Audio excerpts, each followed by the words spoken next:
Oke, selamat pagi semuanya. Pagi, Bu. Pagi, Bu. Ya, sehat ya semuanya? Sehat. Sehat ya, oke. Jadi hari ini materi sistem pakar, jadi meneruskan dari yang minggu lalu, yaitu forward chaining. Jadi untuk yang hari ini materinya terkait backward chaining. Nah, nanti tolong yang penting-pentingnya silakan dipersiapkan alat tulisnya untuk menulis gitu ya. Nanti materinya juga saya akan upload seperti biasa di Adlink. Jadi nanti kalian untuk bisa belajar kembali dan membacanya kembali ya. Oke, jadi saya share dulu untuk materi hari ini. Saya harap kalian semua serius supaya nanti UTS-nya mudah. Oke, jadi masih di sistem pakar. Jadi untuk hari ini materinya mengenai backward chaining. Jadi minggu lalu kan kalian sudah belajar menggunakan metode inferensi yaitu forward chaining ya atau runut maju. Nah, untuk yang hari ini kita belajar backward chaining yaitu runut balik. Nah, jadi nanti ingat kembali bahwa yang namanya forward chaining kita mulai dari fakta-fakta yang ada, terus nanti dia akan membaca aturan-aturan, baru nanti konklusi atau kesimpulan atau sarannya akan keluar gitu ya. Nah, berarti kalau terkait dengan backward chaining atau runut balik, nah ini adalah kebalikan dari yang namanya forward chaining atau runut maju ya. Nah, jadi nanti kalau forward chaining kan itu dimulai dari data-datanya dulu ya, atau premis-premisnya, atau gejala-gejala, misalnya kalau kita mau mendiagnosis penyakit, baru nanti dibaca aturan-aturannya, atau rule-nya, baru keluarlah misalnya penyakitnya apa gitu ya, atau sarannya apa. Nah, kalau misalnya backward chaining, nah ini dimulainya itu dari konklusinya. Nah, jadi kalau misalnya diagnosis penyakit berarti dari penyakitnya dulu apa gitu, baru ditanyakan misalnya gejala-gejalanya apa. Nah, jadi nanti kita lihat ya cara kerjanya dari yang namanya backward chaining. Oke, jadi terkait dengan backward chaining atau runut balik, nah ini adalah penalaran itu dimulai dengan tujuan, kemudian merunut balik ke jalur yang akan mengarahkan ke tujuan tersebut. Nah, jadi kalau misalnya diagnosis penyakit, berarti penyakitnya apa gitu ya. Nah, baru nanti dia akan balik ke jalur dalam artian di sini ke gejala-gejala misalnya. Dalam artian kemarin kita sudah mengartikan gejala-gejala ini sebagai premis-premis gitu ya atau fakta-fakta. Nah, jadi dia akan balik ke gejala-gejalanya atau premis-premisnya. Nah, yang nantinya premis-premis itu mengarah ke tujuan tersebut atau ke penyakit tersebut gitu ya.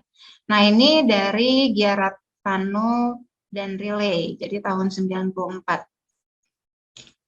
Oke, lalu runut balik ini adalah merupakan cara yang efisien untuk memecahkan masalah yang dimodelkan sebagai masalah pemilihan ya, terstruktur. Oke, tujuan dari inferensi ini adalah mengambil pilihan terbaik dari banyak kemungkinan. Nah, jadi dia akan mengambil pilihan terbaik dari sekian banyak kemungkinan yang ada gitu ya. Oke, lalu metode inferensi runut balik ini cocok digunakan untuk memecahkan masalah diagnosis. Nah, ini terkait dari Skenap tahun 89. Jadi beliau meneliti bahwa metode inferensi runut balik ini adalah cocok untuk yang namanya masalah diagnosis. Oke, jadi penalaran dimulai dengan tujuan, kemudian merunut balik ke jalur yang akan mengarahkan ke tujuan tersebut tadi ya, sesuai dengan pengertiannya. Nah, jadi dimulai dulu dari yang namanya tujuan, baru nanti dia akan balik ke aturan yang ada yang mengarah ke tujuan tersebut gitu ya. Nah, jadi kalau misalnya ada misalnya tujuannya ke D gitu ya, terus ada aturan-aturan. Nah, nanti akan dilihat premis-premis yang mengarah ke tujuannya ini gitu ya. Oke, nanti kita lihat dari cara mempraktekannya.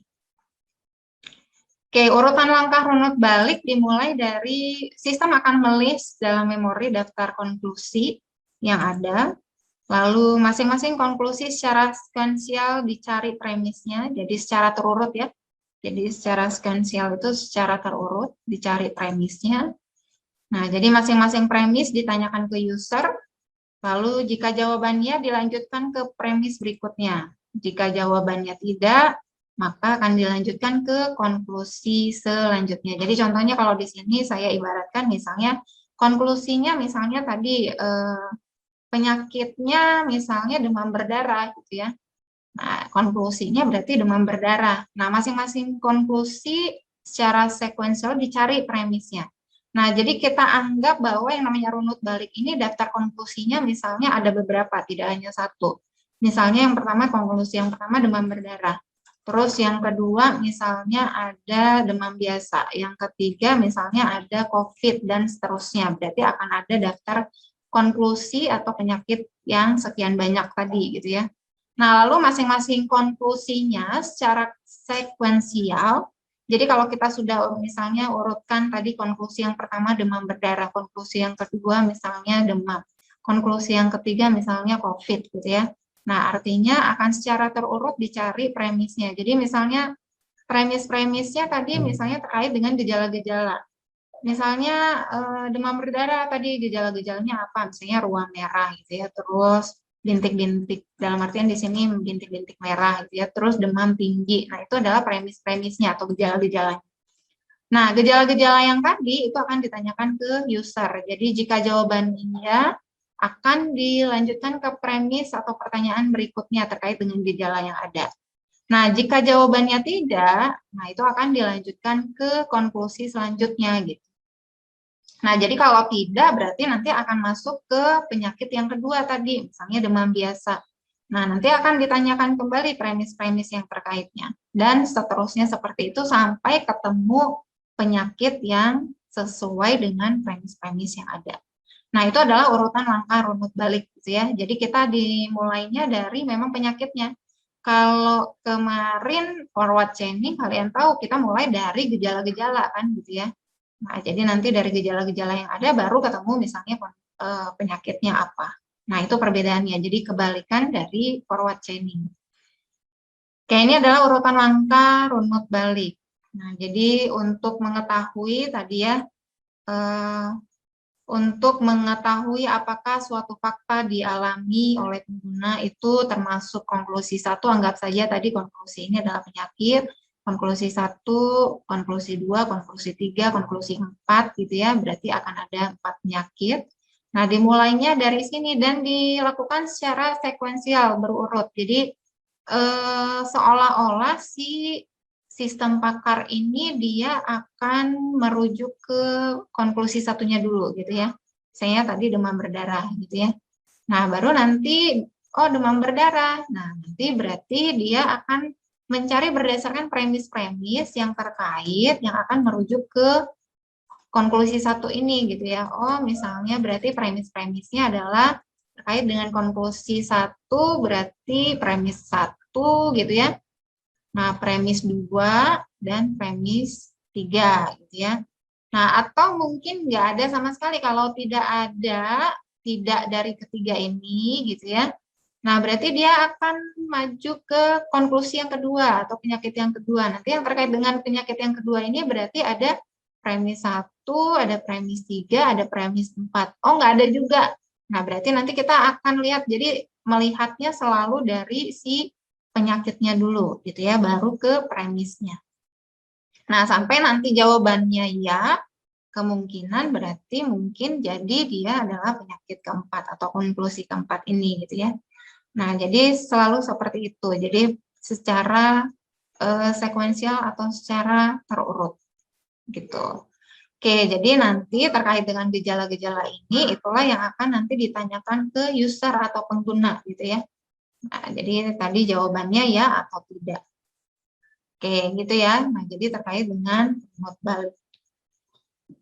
Oke, jadi nanti yang terkait dengan apa namanya runut balik ini kita dimulai dari misalnya konklusi 1 bahwa memang dari yang ada 3, misalnya kalau jawabannya ya semua gitu ya, nah berarti 1, 2, 3 berarti konklusi 1. Tapi kalau misalnya tidak atau salah satu tidak terpenuhi aja, gitu ya, misalnya rule-nya adalah N gitu ya. Nah, kalau misalnya salah satu tidak terpenuhi, ya berarti dia akan pindah ke konklusi kedua. Nanti akan dilihat lagi premis-premisnya. Nah, jadi seperti itu cara kerja dari yang namanya backward chaining. Gitu ya. Oke, terkait dengan runut balik juga, nah itu disebut, ingat kembali bahwa kalau kemarin runut maju atau forward chaining itu dikatakan sebagai data driven gitu ya. Dimulainya dari data. Nah, atau fakta lah gitu. Atau misalnya premis. Tapi kalau runut balik itu disebutnya sebagai goal driven. Nah, jadi ingat aja kata kuncinya bahwa yang namanya goal itu tujuan gitu ya. Nah, berarti terkait dengan misalnya contoh tadi diagnosis penyakit berarti dimulai dari penyakitnya apa dulu gitu. Nah, baru disesuaikan dengan premis-premis yang mengarah ke penyakit tersebut. Oke, terus, nah itu jadi perbedaannya kalau forward chaining data driven gitu ya, tapi kalau runut balik goal driven. Oke, runut balik, nah ini prosesnya karena tadi goal driven artinya prosesnya diawali dari goal. Nah, jadi goal ini kalau misalnya di aturan kan ada if then gitu ya. Nah, berarti goalnya ini adalah yang setelah then-nya itu gitu ya. Nah, jadi yang ada di bagian then-nya itu. Kan misalnya if demam then demam biasa. Nah, berarti demam biasanya itu adalah goal-nya, gitu ya. Oke, itu kalau misalnya kita membacanya dari aturan if then. Oke, lalu kemudian pencariannya berarti berdasarkan if-nya gitu ya. Nah, jadi bahwa terkait dengan misalnya fakta-fakta yang ada itu yang ada di bagian if, gitu ya. Nah, jadi kalau tadi if demam berarti demamnya itu adalah gejala kan atau yang disebut sebagai premis. Oke, lalu berikutnya jika cocok maka rule-nya dieksekusi gitu ya. Nah, kemudian hipotesis di bagian then-nya itu ditempatkan di basis data sebagai fakta baru. Oke, jika tidak cocok, nah ini kalau tidak cocok nanti si premisnya itu yang di bagian if-nya itu, nah itu dimasukkan ke dalam stack. Nah, ingat lagi pelajaran struktur data terkait dengan stack. Nah, lalu, nah ini sebagai sub-goal-nya, jadi nanti yang di bagian stack itu dianggapnya sebagai sub-goal. Jadi belum goal-nya ya. Oke, lalu proses berakhir jika ditemukan goal. Nah, atau tidak ada rule yang bisa membuktikan kebenaran dari sub-goal atau goal-nya itu. Nah, nanti kita lihat dari contoh penerapannya seperti apa.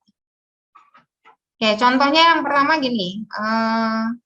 Misalnya, yang pasti kalau sistem pakar itu pasti rule-rule-nya ini dibuat dari pakar ya. Ingat ya, jadi bukan kita tentukan, apalagi misalnya kita seorang engineer gitu ya, kita maunya menentukan rule ini, jadi bukan engineer yang menentukan rule-rule ini kalau di dalam sistem pakar. Jadi yang pasti rule ini adalah berdasarkan pengetahuan dari pakar gitu ya. Oke, jadi rule-rule diketahui misalnya rule-nya seperti ini. Nah, jadi rule yang pertama adalah if mendung and berawan, nah maka angin kencang gitu ya. Ada rule yang kedua, if lembab and sejuk and similar, berarti ya N-nya ada 2 nih. Nah, maka mendung. Ada rule yang ketiga, if hujan maka lembab. Nah, R4-nya rule yang keempat, jika berkabut, nah maka gelap gitu ya. Nah, ini ada 5 rule, sampai rule kelima, ini if gelap, nah, dan petir, maka badai gitu ya. Nah, jadi ada 5 rule yang diterapkan. Lalu ada premis-premis. Nah, atau fakta-fakta yang pastinya fakta-fakta ini kita tempatkan dalam sebuah variabel untuk memudahkan nanti pada saat kita menerapkan metode inferensinya ya. Nah, jadi misalnya ada fakta-fakta, ada mendung, ada berawan, ada angin kencang, lembab, sejuk, hujan, berkabut, gelap, petir, badai. Masing-masing sudah ada variabelnya tersendiri. Oke, jadi kalau mendung variabelnya Y. Variabelnya ini bebas gitu ya, asalkan kalau misalnya nanti kita cara perhitungannya. Nah, berarti nanti yang terkait dengan rule ini, misalnya di sini mendung, lalu di sini ada mendung lagi. Nah, ini berarti variabel yang sama gitu ya. Berarti ini variabel Y, ini variabel Y-nya juga. Jadi jangan berbeda. Oke, jadi ada variabel-variabel seperti ini. Nah, lalu dari rule yang seperti ini kita ubah gitu ya. Nah, kita rubah rule-nya agar mudah dibaca nanti. Nah, jadi seperti ini. Nah, berarti if Y and D gitu ya, dan Z. Jadi kalau N berarti kedua-duanya harus ada gitu ya. Nah, ini juga sama. Kalau ini N-nya ada 3, berarti ini ketiga-tiganya harus ada semua gitu. Maka Y. Nah, tapi ingat kita kalau menggunakan yang namanya runut balik ini atau backward chaining ini berarti kita mulainya dari den-nya ya. Nah, kita mulainya dari den-nya nanti dibaca. Kalau forward chaining minggu lalu kalian sudah coba, kita lihat dari premisnya kan, gitu ya. Oke, jadi rule-nya sudah kita terapkan seperti ini, menjadi seperti ini, yang tadinya seperti ini, gitu ya. Oke, lalu berikutnya, nah sekarang fakta-fakta yang sudah adanya ini. Nah, jadi A, B, C, D, dan E itu bernilai benar. Nah, yang mau kita buktikan adalah bahwa Z ini dia bernilai benar, gitu ya. Nah, jadi berdasarkan rule ini, fakta-fakta yang sudah adanya ini, gitu ya. Nah, sekarang goalnya kita mau menentukan apakah Z ini dia bernilai benar. Nah, itu goalnya ya. Nah, sekarang bagaimana caranya? Nah, kita menggunakan cara seperti yang minggu lalu. Nah, tapi kalau di sini ingat bahwa, nah tadi dari sisi pengertiannya, nah ada yang disebut dengan stack gitu ya. Stack ini adalah kalau misalnya di dalam suatu rule tersebut tidak cocok gitu ya terkait dengan premisnya, atau misalnya di rule tersebut premisnya tidak ada, maka premis tersebut, premis yang tidak ada di dalam database tersebut itu kita masukkan ke stack. Nah, kita coba ya. Oke, jadi kita anggap ada stack awal, ini Z. Kenapa Z? Karena tadi goalnya itu adalah Z, gitu ya. Nah, jadi goalnya Z, nah ini sebagai awal dari stack. Jadi kita masukkan si Z-nya itu ke dalam stack. Nah, ini basis pengetahuan itu dari rule yang ada. Nah, ini ya, dari rule ini. Nah, itu sebagai basis pengetahuannya. Sedangkan fakta-fakta yang sudah ada, nah ini ada A, B, C, D, dan E, itu kita masukkan ke dalam yang namanya database. Gitu ya. Nah, jadi ada database-nya A, B, C, D, E, sudah ada rule-nya atau basis pengetahuannya seperti ini. Nah, sekarang kita mau cek, membenarkan bahwa apakah Z ini bernilai benar gitu ya. Oke, berarti karena goalnya Z, kita masukkan ke dalam stack awal, gitu ya. Oke, sekarang kita lihat dari yang namanya rule pertama. Nah, artinya eksekusi R1. Kenapa sih harus R1 dulu? Ya, karena kan tadi goalnya Z. Nah, jadi ingat bahwa backward chaining ini kita melihatnya dari konklusi ya. Nah, ini yang disebut dengan konklusi. Nah, kita mulai dari konklusi. Karena di stack ini sudah ada Z, gitu ya. Nah, berarti yang terkait dengan konklusinya Z kan hanya R1, gitu ya. Nah, berarti kita eksekusi R1 ini. Kita lihat, if Y and D. Nah, berarti Y-nya ada tidak di dalam database? Tidak ada. Tidak ada ya, tidak ada. Kalau D-nya? Ada. Oke, D-nya ada, Y-nya tidak ada, tapi kan tidak bisa dieksekusi rule-nya ini ya. Nah, karena apa? Ya karena di sini N. Nah, harus kedua-duanya. Nah, kalau misalnya salah satu yang ada, berarti ini tidak terpenuhi salah satunya. Nah, sekarang caranya yang tidak adanya di sini berarti yang kita akan masukkan ke dalam stack, gitu ya. Nah, jadi D-nya ada, Y-nya itu tidak ada di database, maka si Y-nya ini nah kita simpan ke dalam stack. Gitu ya. Nah, jadi Y-nya kita simpan ke dalam stack. Nah, sekarang yang menjadi goal-nya sekarang bukan Z lagi, tapi Y. Nah, jadi yang akan menjadi sub goal, gitu ya. Nah, sub goal-nya sekarang Y di sini. Nah, kita lihat. Nah, yang terkait dengan konklusinya Y berarti ada di aturan mana? Oke, R2. Oke, berarti yang akan kita eksekusi adalah aturan yang R2. Gitu ya. Nah, kita lihat lagi di sini X-nya ada tidak? Oh, di database-nya nggak ada. B-nya ada gitu ya, berarti B ada, X tidak ada, E-nya ada. Nah, kira-kira bisa dieksekusi nggak ini? Tidak. Tidak, karena? X tidak ada di database. X-nya nggak ada. Karena dia N ya. Jadi artinya ketiga-tiganya berarti ini harus terpenuhi. Nah, tetapi karena ada salah satu yang tidak ada, nah berarti yang tidak adanya ini kita akan simpan di stack. Ya, di stack ya. Nah, jadi B-nya tidak ada, E-nya tidak ada di database. Ada gitu ya. Nah, sekarang X-nya yang tidak ada. Maka kita simpan X-nya itu di stack.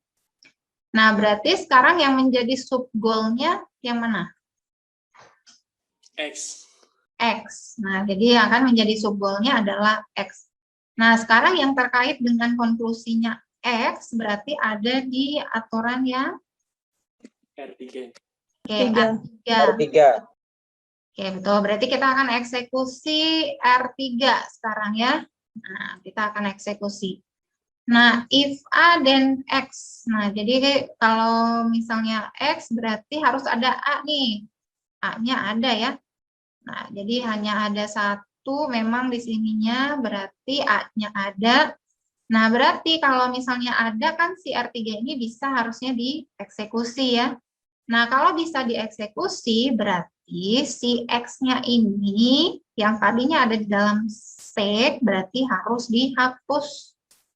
Nah, dihapus dan disimpan ke dalam fakta baru.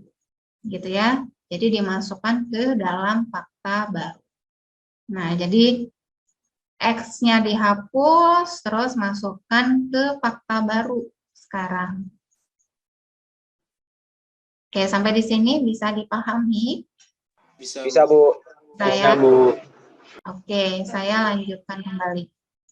Oke, nah sekarang berarti rule ini sudah digunakan. Nah, kita bisa coret ya. Oke, yang selanjutnya berarti di dalam stack sekarang tinggal 2 nih. Gitu ya. Nah, yang menjadi sub goal-nya lagi-lagi berarti sekarang Y. Nah, yang menjadi sub goal-nya adalah Y. Karena tadi X-nya sudah dimasukkan ke fakta yang baru. Oke, sekarang kita mulai dari konklusinya Y. Berarti kita akan mengeksekusi aturan yang mana? R1. Dulu 1. R2. R1 atau R2? Yang Y. R2. R2, R2. Ingat bahwa konklusi itu yang ada di bagian den ya. Nah, jadi Y berarti R2.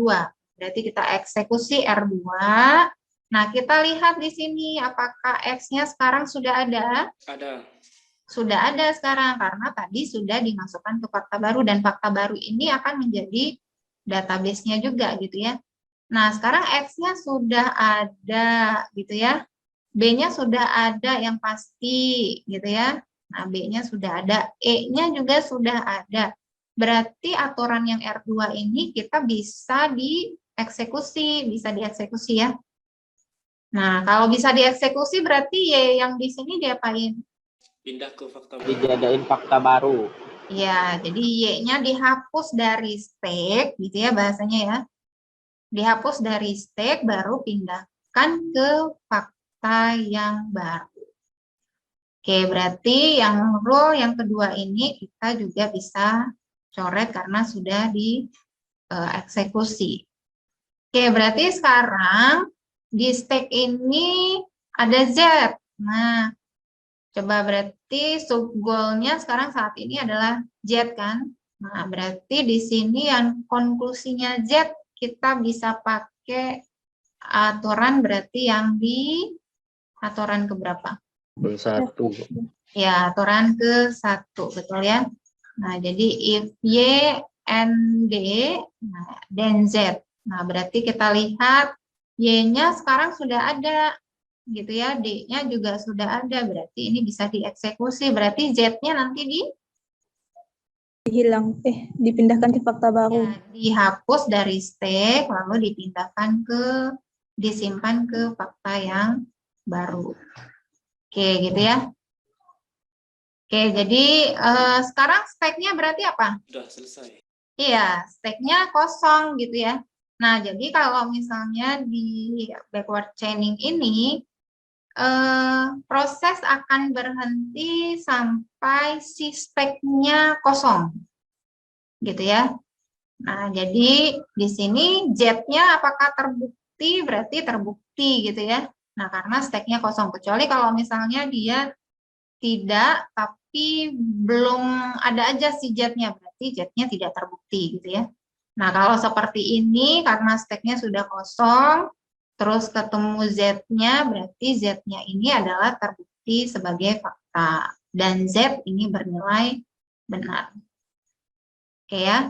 Nah, jadi terkait dengan stek ini sudah kosong, jadi tidak ada fakta-fakta yang perlu dibuktikan lagi. Kalau kalian bikin programnya, ya berarti kalian harus buat steknya itu sebagai tempat penyimpanannya yang misalnya di premisnya tidak ada gitu ya, sampai nanti si role-nya benar-benar ketemu ada, nanti baru dimasukkan sebagai fakta yang baru atau premis gitu ya. Nah, itu akan ditanyakan ke user berarti. Nah, terkait dengan fakta baru ini berarti nanti akan jadi pertanyaan-pertanyaan yang baru ke user gitu ya, terkait dengan gejala-gejala yang ada gitu. Oke, jadi di backward chain ini kita mulainya dari goal. Oke, sampai sini bisa dipahami? Bisa, Bu. Bisa ya?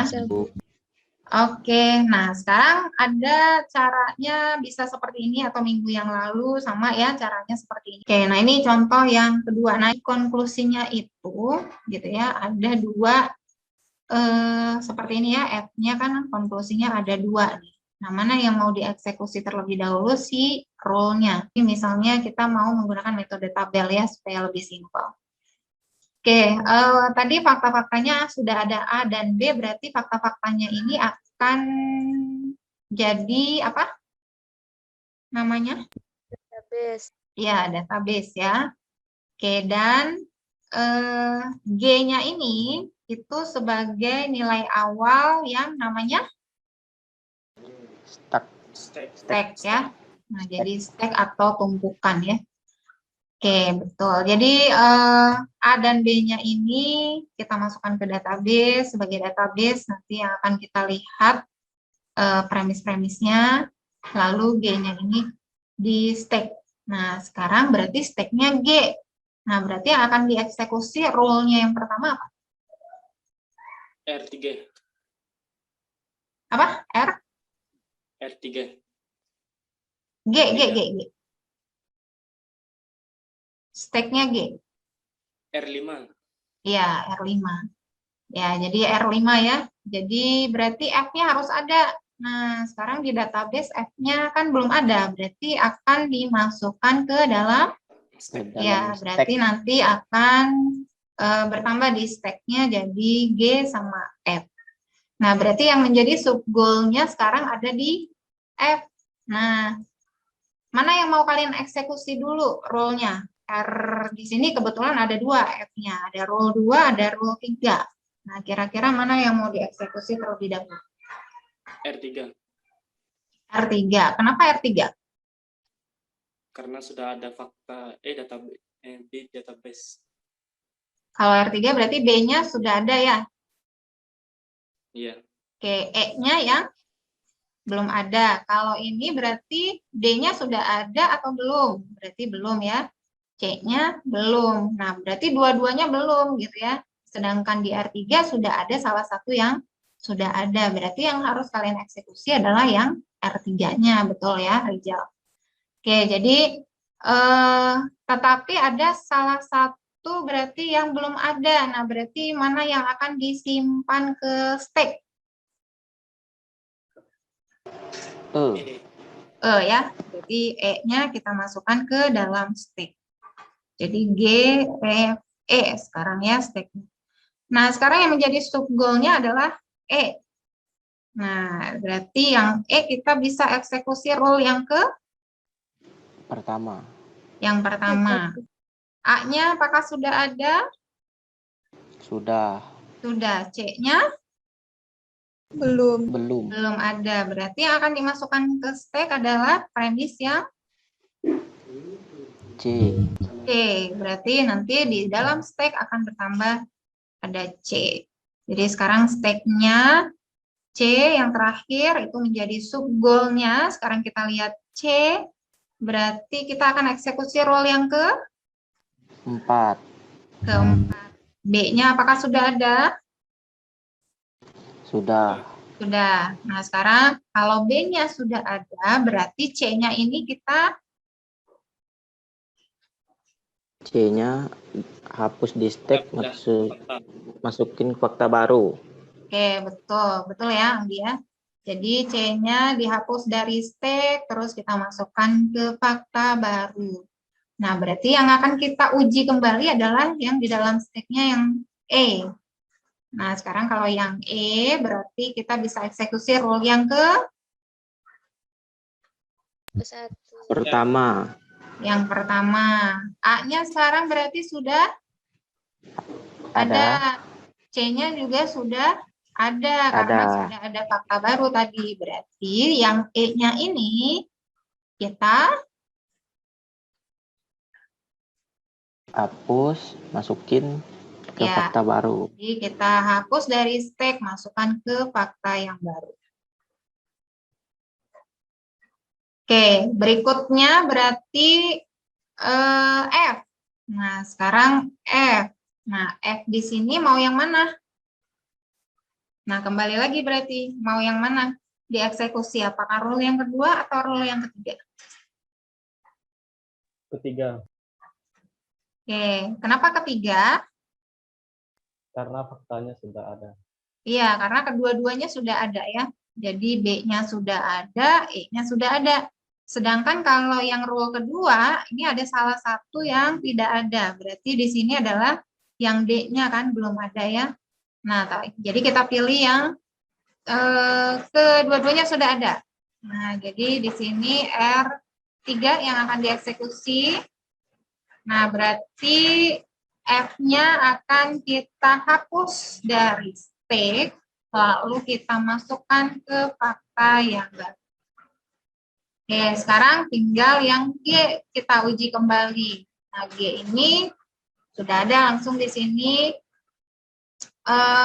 row yang kelima ya. Nah, F dan G, berarti F-nya sekarang sudah ada. Nah, berarti G-nya sekarang kita sudah bisa hapus dari stack, lalu kita masukkan ke fakta yang baru. Nah, berarti stack-nya sekarang sudah kosong, tidak ada lagi fakta yang perlu dibuktikan. Nah, berarti G-nya ini bernilai benar, gitu ya. Nah, jadi G-nya ini sudah bernilai benar. Oke, gitu ya. Bisa dipahami? Gampang kan? Bisa, Bu. Bisa, Bu.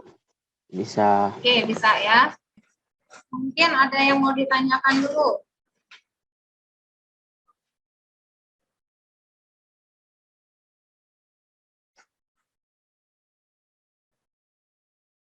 Tidak ada? Aman ya sampai sini ya? Aman, Bu, aman. Dan, Bu. Bisa, Bu. Bisa, Bu.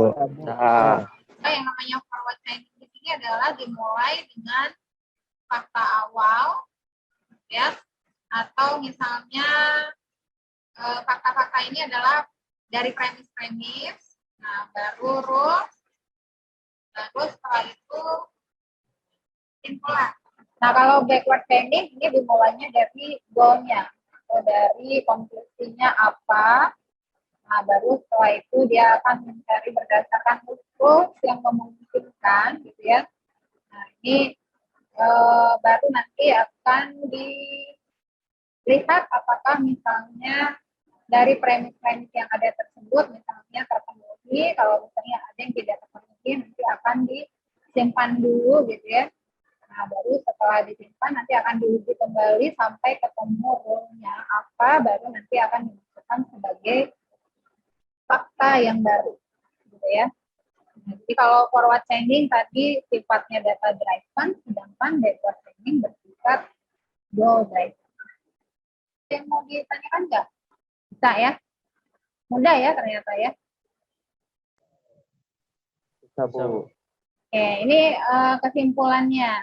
Nah, jadi nanti ada tugas untuk kalian. Tugasnya adalah dia ada basis pengetahuannya, sudah ada, lalu fakta-faktanya ini yang kalian buktikan apakah hanya ini bernilai benar. Nah, boleh menggunakan metode apapun ya. Nah, jadi boleh menggunakan metode tabel atau menggunakan metode tadi yang biasa secara berurut. Oke, ini tugas yang pertama. Ya, tugas yang kedua, nah kalian saya suruh untuk mencari jurnal terkait dengan temanya sistem pakar. Nah, jadi nanti jurnalnya itu yang minimal tahun 2018 lah ya. Nah, lalu nanti buat kesimpulan, topiknya apa, terus metode yang digunakannya apa, nah lalu rancangan interface dalam aplikasi sistem pakarnya itu seperti apa. Nah, jadi nanti yang dikumpulkan adalah jurnal aslinya, lalu kesimpulan yang kalian buat sendiri itu dalam bentuk dokumen, file dokumen ya. Oke, sampai di sini mengerti untuk tugas-tugasnya? mengerti, Bu. Mengerti, Bu. Oke, Ibu. jadi ada 2 tugas yang harus kalian kerjakan dan nanti semuanya dikumpulkan di @link sesuai dengan batas waktu yang sudah saya tentukan. Kalau tidak ada, berarti semuanya sudah cukup paham dan mengerti ya. Dan berarti sudah siap untuk UTS-nya. Kita UTS-nya di awal Mei ya.